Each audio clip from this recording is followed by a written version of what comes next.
When did you last feel fully present in your own life?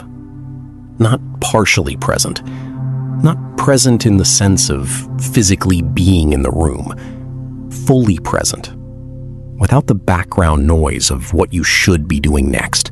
Without the half attention that goes to the phone. Without the layer of distraction that sits between you and the actual moment you are in. Genuinely here. In your own life, on purpose. Take a moment with that question. Don't rush past it. For most men, if they're honest, the answer is either a long time ago, or they can't quite remember a clear example. The days run together.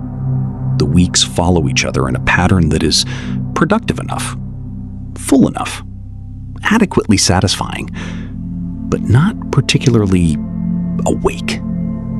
There is a particular kind of life that many men are living right now. It is the someday life. The relationships that will get the attention they deserve someday when things are less busy. The creative work that will begin someday when the conditions are better. The conversations that need to happen someday when there's more space. The version of yourself you intend to be. Calmer, more present, more deliberate. Someday, when you've sorted out the current situation. The someday life is not laziness. It is not a failure of intention. The man living it often has genuine intentions, real capabilities, and a sincere desire to show up differently. But someday keeps receding. And the days that are actually available, the ones that are real and present and will not return, pass through the fingers of a man who is waiting for a better version of them. The Stoics had a practice for this. Not a productivity system, not a motivational framework, a practice of remembering something most people spend enormous energy not thinking about, that they are going to die. Memento Mori. It is Latin. It means, remember that you will die. The immediate reaction to that phrase, for most modern people, is some version of discomfort, a pull away from it, a sense that contemplating one's own mortality is either morbid, anxiety-inducing, or simply not useful. I want to address that reaction directly, because it is the exact defense mechanism this episode is about. The resistance to thinking about death is not wisdom. It is not a sign that you have a healthy relationship with life. It is a very understandable, very human, and, as we will see, very costly psychological defense. One that protects you from an uncomfortable truth while simultaneously reducing the quality of the life it claims to be protecting. The Stoics understood this 2,000 years ago and built a daily practice specifically designed to dissolve that defense. Not because they wanted to suffer, not because they were morbid or pessimistic or indifferent to life, because they understood something that the research of the past several decades has consistently confirmed. A man who genuinely holds the awareness of his own mortality, not as an abstract fact, but as a felt, present reality, lives differently. His priorities clarify. His tolerance for trivial things decreases. His willingness to do the important things increases. The conversations he's been putting off become less easy to put off. The work that matters becomes more urgent. The people he loves become more precious. The man who has genuinely reckoned with the fact that his time is finite wastes almost none of it. That is the promise of Memento Mori. Not fear, clarity. And clarity, as it turns out, is the most useful thing a man can have.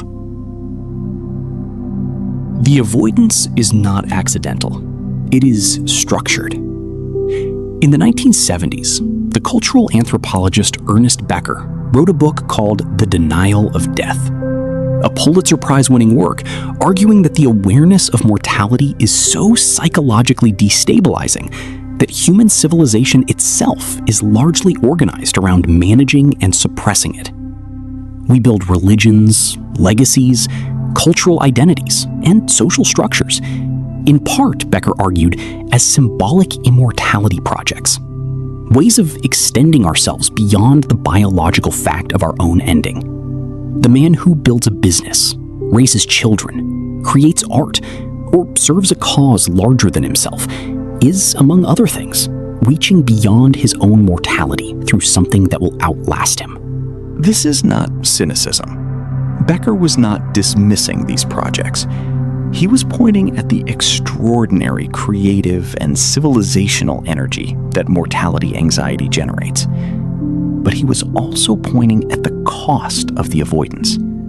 Because when the awareness of death is not consciously integrated, when it is simply suppressed and managed rather than genuinely faced, it runs in the background as anxiety, as urgency without direction, as a vague discomfort that attaches itself to anything available: health fears, social comparisons, the need for constant distraction.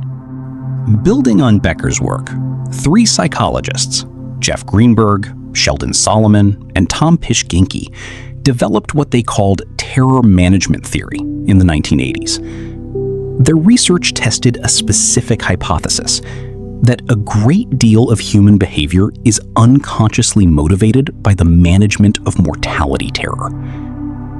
What they found, across hundreds of studies, was consistent and striking.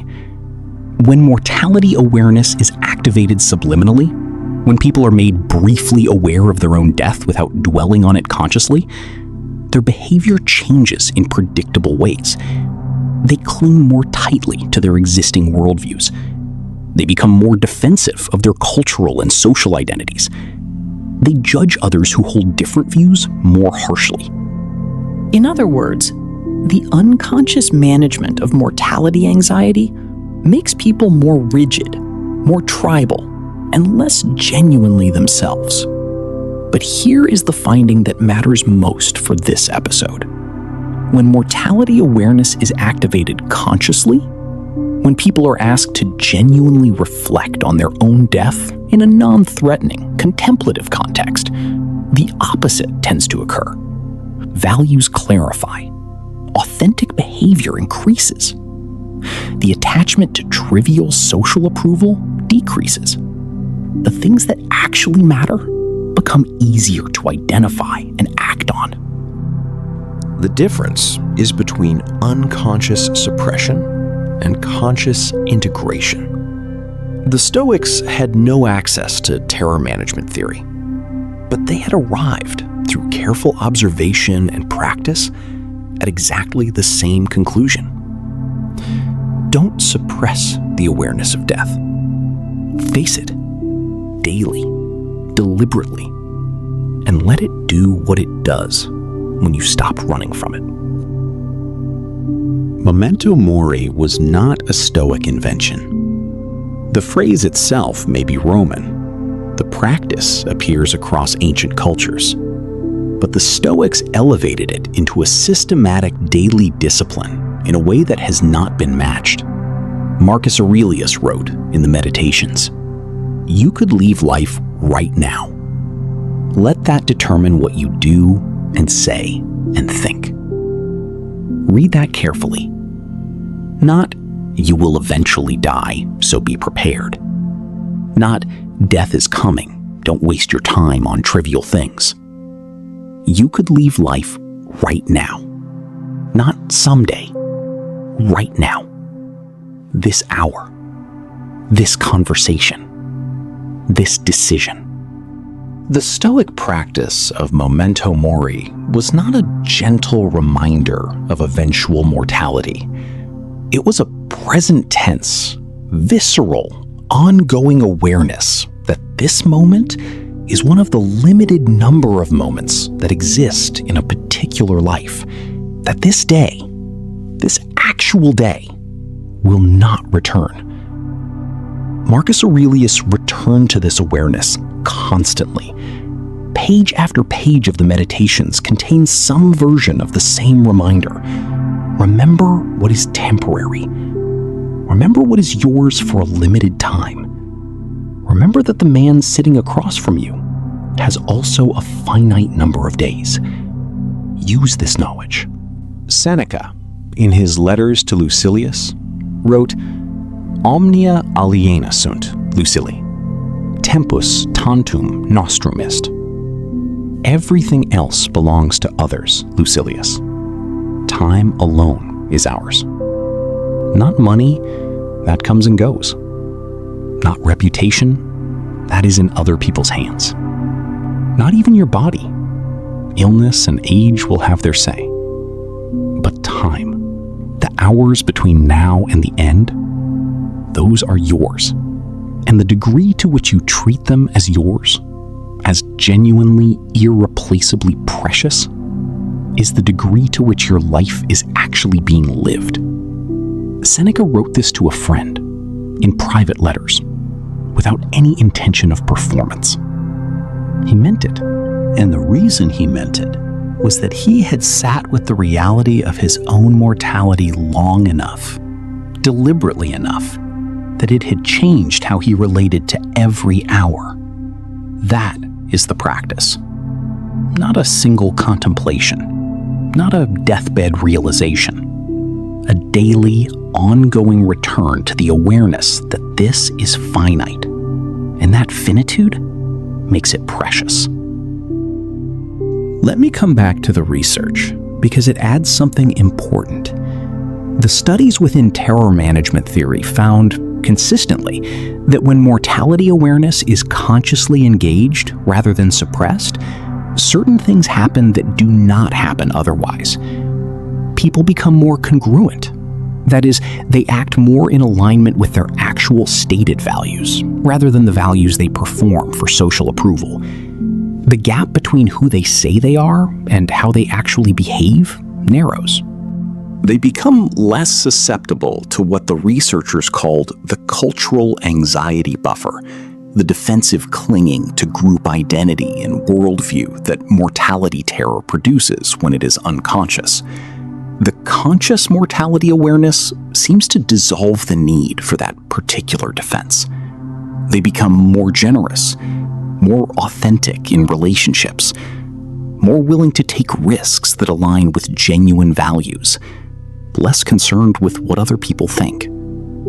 There is a particular finding that I want to highlight because it speaks directly to the audience for this episode. Men who had been primed with mortality awareness, who had spent time genuinely reflecting on their own death in a contemplative context, showed increased willingness to have difficult but important conversations, to say things to people that mattered and hadn't been said, to move toward things they had been moving away from. The awareness of finitude, properly held, makes important things feel important, and trivial things feel trivial. And this is exactly what the Stoics were pointing at with Memento Mori. Not a practice of fear, a practice of calibration. A way of putting everything back in the right order, every day, so that the hours are spent on what actually matters, rather than what simply fills them. Marcus Aurelius died in 180 AD, probably from the Antonine Plague that had swept the empire for years. He was 58. In his final years, he was leading military campaigns on the northern frontier of the empire, managing a war that had no clean ending, dealing with the declining health that came from years of campaign life, and he was writing. The Meditations were almost certainly written during this period, a private journal, never intended for publication, in which the emperor worked through his thoughts and tested his own character against his own standards. What is remarkable, reading those pages, is the absence of fear. Not the absence of awareness. Marcus Aurelius was acutely aware of death. He mentions it constantly. He thinks about it, writes about it, returns to it. He reminds himself of the impermanence of everyone he has known, everyone he admires, everyone who came before him. But there is no panic, no grasping, no desperate railing against the limitation. Instead, there is a quality of calm urgency, an orientation toward the present moment that is made sharper, not more anxious, by the awareness that it is finite. He wrote, "Think of yourself as dead. You have lived your life. Now take what's left and live it properly." This is not despair. This is the voice of a man who has genuinely made peace with impermanence, and who has found, in that peace, a kind of freedom. He is not afraid of what is coming. He is using what remains. And the quality of presence in those writings, the seriousness, the care, the commitment to not wasting even a private journal page, reflects what Memento Mori, properly practiced, actually produces. A man who is awake to his own life, not because he has solved the fear of death, but because he has looked at it long enough that it no longer controls him. And what's left, when the fear of death no longer controls you, is a remarkable clarity about how to use what you have. Let me make this concrete, because the philosophy is clear, but what changes in a day-to-day life is worth naming precisely. The first thing that changes is the tolerance for the unimportant. Every man carries a certain amount of activity that does not actually matter to him. Obligations taken on for reasons of social comfort, habitual time expenditure that produces nothing of value, commitments maintained out of inertia. Most of us know, somewhere, that these things are consuming hours that could go somewhere better. But the someday thinking makes it easy to defer the reckoning. When you hold the genuine awareness that today is one of a finite number of days, the unimportant becomes harder to justify, not through anxiety, through clarity. The question, is this worth today, has more force when today is recognized as genuinely irreplaceable. The second thing that changes is the relationship to the important things being deferred. The conversation with your father that needs to happen. The honest reckoning with a relationship that isn't working. The creative work that you believe in but haven't started. The apology that is overdue. These things sit in the background of a man's life, and the someday thinking keeps them there. But men who have genuinely integrated mortality awareness tend to find that the deferred important things become less comfortable to keep deferring. The awareness that this person, this specific, irreplaceable person, has a finite number of days too, tends to produce movement. Not panic, movement. The third thing is a quality of presence in ordinary moments. This is perhaps the most difficult to describe and the most valuable. When a man genuinely holds the awareness that this conversation, this meal, this evening, this relationship exists within a finite container of time, the quality of his attention changes. Not because he is performing gratitude, because he is actually there. The Stoics were not asking for performance. They were asking for wakefulness. And wakefulness, in an ordinary Tuesday, is rarer and more valuable than anything most productivity systems offer. The practice is simple. It takes less than 2 minutes, and it only works if it's done honestly. At the beginning of each day, before the phone, before the news, before the first obligation of the morning, hold one awareness. This day is real, and it will not return. Not as a thought to rush past, as something to actually sit with for a moment. Let it land. This day, this specific collection of hours exists once. The conversation you have today happens today. The effort you put in today goes into today. The people you are with today have you for today. It will not return. And then ask yourself from that place, what deserves today? Not in the sense of a to-do list, in the sense of genuine orientation. What matters enough to have today, your actual irreplaceable today, given to it? The answer will vary. Some days it will be the work. Some days it will be a specific person. Some days it will be rest. Genuine, chosen rest. Not the distracted half-rest that masquerades as it. But the act of asking, genuinely, before the day begins, organizes everything that follows in a way that going straight to the schedule never does. Marcus Aurelius began his mornings with exactly this kind of reckoning. Not to become anxious, to become awake. The second practice is what some Stoics called the negative visualization. Briefly, at the end of the day, holding the awareness that this day will not come again, that the conversation you had will not be had again, that the time you spent was spent and cannot be retrieved. This is not meant to produce regret. It is meant to produce honesty, a brief, quiet audit. Did today deserve today? Not guilt if the answer is no. Simply clarity about tomorrow.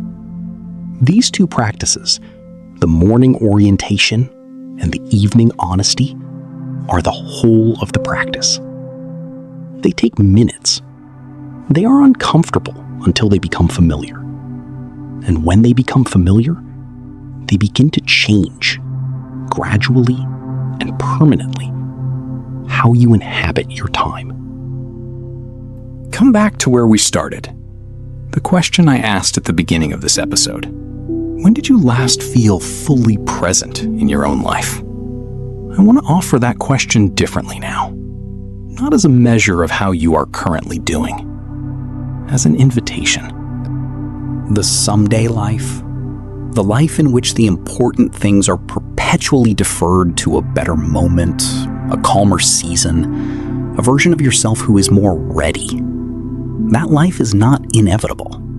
It is a choice, usually an unconscious one, made by the part of the mind that has decided that the discomfort of genuine presence is more threatening than the slow loss of unlived time. But it is a choice. And the Stoic practice of Memento Mori is, at its root, an invitation to make a different choice. Not dramatically, not through a single revelation that reorganizes everything overnight.